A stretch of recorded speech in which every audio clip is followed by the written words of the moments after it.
নমস্কার বন্ধুরা, সুনিতা সুন্দরী ভেজ চ্যানেলের সকল ভিউজারদের জানাই স্বাগত।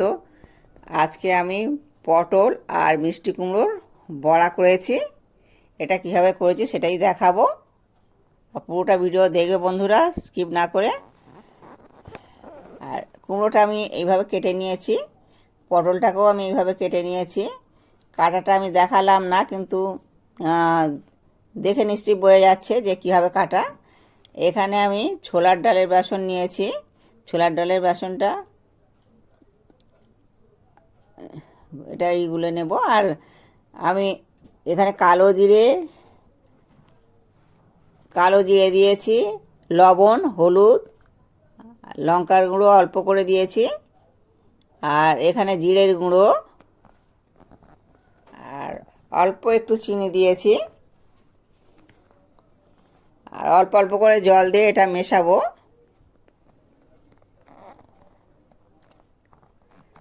আর দেখো বন্ধুরা, কতটা ভালো ব্যাটারটা হয়েছে। ব্যাটারটা ঠিক ওইভাবেই হবে আমি যেভাবে করেছি। আর কুমড়োটা আমি ব্যাটারের মধ্যে দিয়ে একটা একটা করে ছেড়ে দেব। ব্যাটারের মধ্যে দিয়ে আমি দেখো একটুখানি কানার মধ্যে ঠেকিয়ে নিচ্ছি, কেননা এটা যাতে না ব্যাটারটা ঝরে যায়, ওই জন্যে এইভাবে আমি সবগুলোই করে দেব, যতগুলো অন্তত ধরে।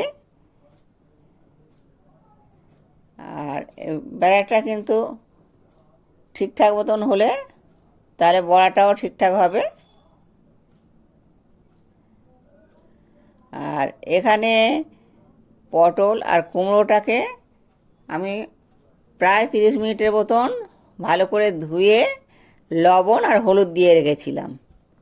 আর লবণ আর হলুদ দিয়ে রাখলে ওটা নরম খুব ভালো হয়, আর ভিতরটা একেবারেই শক্ত থাকবে না। আর এটা আমি প্রথমে হাই ফ্লেমে করব, আর তারপর আমি এটা মিডিয়াম ফ্লেমে করব। একদম লো ফ্লেমে করব না, কেননা লো ফ্লেমে করলে আর বড়ার মধ্যে তেলটা একটু বেশি ঢুকে যায়। তার জন্য আমি মিডিয়াম ফ্লেমে করব। আর আমি এটা একদিকটা উল্টে দিচ্ছি।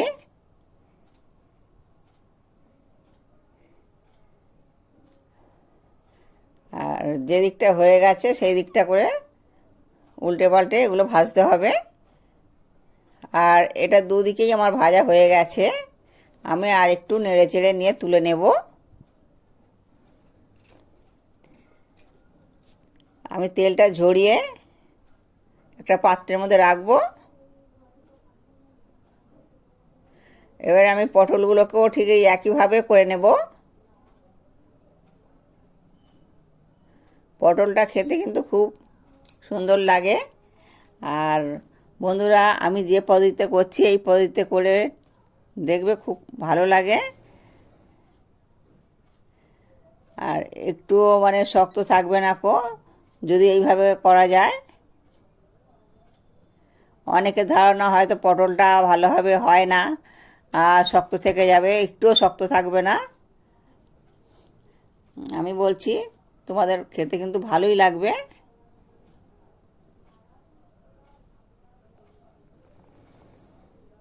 আর একদিকটা ভাজা হয়ে গেছে, আমি আরেক দিকটা উল্টে দিচ্ছি।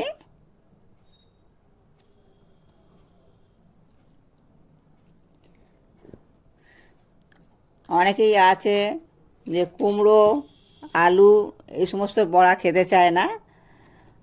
আর যেহেতু যাদের অনেক সুগার টুগার আছে বা প্রেশার আছে তারা অনেকেই খায় না, কিন্তু পটলটা এইভাবে বড়া করে খেতে খুবই ভালো লাগে। অনেকে পটলটা কিন্তু বড়া করে খেতে চায় না, কিন্তু আমি বলছি পটলটা এইভাবে বড়া করলে খেতে খুবই সুন্দর লাগবে।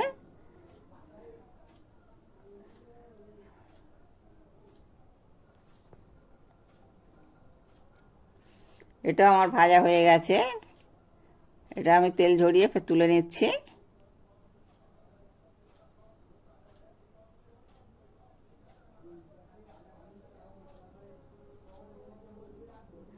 তবে পটলটা কাটা কিন্তু এরকমই হওয়া চাই, আমি যেভাবে কেটেছি।